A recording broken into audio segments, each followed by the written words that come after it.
പശ്ചിമേഷ്യയിൽ യുദ്ധഭീതി നിലനിൽക്കെ നിർണായക പ്രഖ്യാപനവുമായി American president Donald Trump. Iran ഗവൺമെന്റിന്റെ പ്രത്യേക അഭ്യർത്ഥന മാനിച്ചുകൊണ്ട് ഇറാന്റെ ഊർജ്ജ നിലയങ്ങൾ നശിപ്പിക്കാനുള്ള നീക്കം 10 ദിവസത്തേക്ക് താൽക്കാലികമായി നിർത്തിവെക്കുന്നതായി ട്രംപ് അറിയിച്ചു. സമാധാന ചർച്ചകൾ പുരോഗമിക്കുന്ന പശ്ചാത്തലത്തിലാണ് ഈ പുതിയ നീക്കം. തന്റെ സോഷ്യൽ മീഡിയ പ്ലാറ്റ്ഫോമായ ട്രൂത്ത് സോഷ്യലിലൂടെയാണ് ട്രംപ് ഈ വിവരം പുറത്തുവിട്ടത്. 2026 ഏപ്രിൽ 6 തിങ്കളാഴ്ച വൈകിട്ട് 8 മണി വരെ ഊർജ്ജ പ്ലാന്റുകൾക്ക് നേരെയുള്ള ആക്രമണം ഉണ്ടാകില്ലെന്നും അദ്ദേഹം വ്യക്തമാക്കി.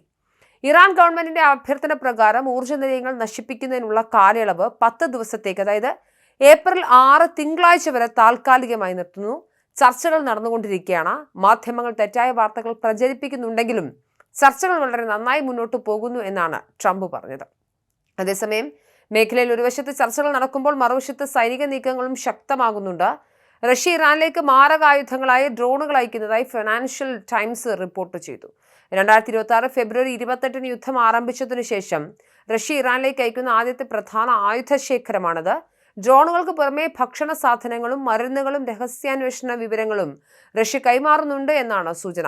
ഇറാൻ നിർമ്മിത ഷഹീദ് 136 ഡ്രോണിന്റെ റഷ്യൻ പതിപ്പായ ഗറാൻ 2 ഡ്രോണുകളാണ് കൈമാറുന്നതെന്നാണ് സുരക്ഷാ ഉദ്യോഗസ്ഥരുടെ വിലയിരുത്തൽ.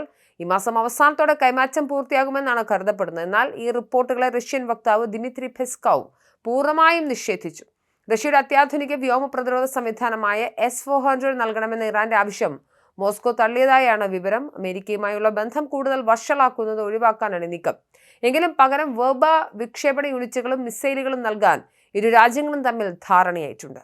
അതിനിടെ റഷ്യയ്ക്കും ഇറാനും ഇടയിലുള്ള കാസ്പിയൻ കടലിലെ സൈനിക കൈമാറ്റ പാത ലക്ഷ്യമിട്ട് കഴിഞ്ഞയാഴ്ച ഇസ്രയേൽ ആക്രമണം നടത്തിയതായി റിപ്പോർട്ടുകളുണ്ട്. ഇറാന്റെ നിലനിൽപ്പിനായി റഷ്യ നടത്തുന്ന സഹായങ്ങൾ തടയുക എന്നതായിരുന്നു ഇസ്രായേൽ ലക്ഷ്യം. അതിനൊപ്പം ആണവ വ്യാപന നിരോധന കരാറിൽ നിന്നും പിന്മാറാനും പരസ്യമായി ബോംബ് നിർമ്മിക്കാനും ഇറാൻ ആലോചിക്കുന്നതായി റോയിട്ടേഴ്സ് റിപ്പോർട്ട് ചെയ്യുന്നു. മേഖലയിലേക്ക് 2000 പാരാട്രൂപ്പർമാരെ കൂടി അയക്കാൻ അമേരിക്ക ഉത്തരവിട്ട സാഹചര്യത്തിലാണത്. നേരത്തെ തന്നെ 4500 മറീനുകൾ അമേരിക്ക ഈ പ്രദേശത്തേക്ക് വിട്ടിരുന്നു. ഇതിനെ പ്രതിരോധിക്കാൻ 10 ലക്ഷത്തോളം സൈനികരെ യുദ്ധത്തിനായി സജ്ജമാക്കിയിട്ടുണ്ടെന്നും ഇറാൻ അവകാശപ്പെടുന്നു.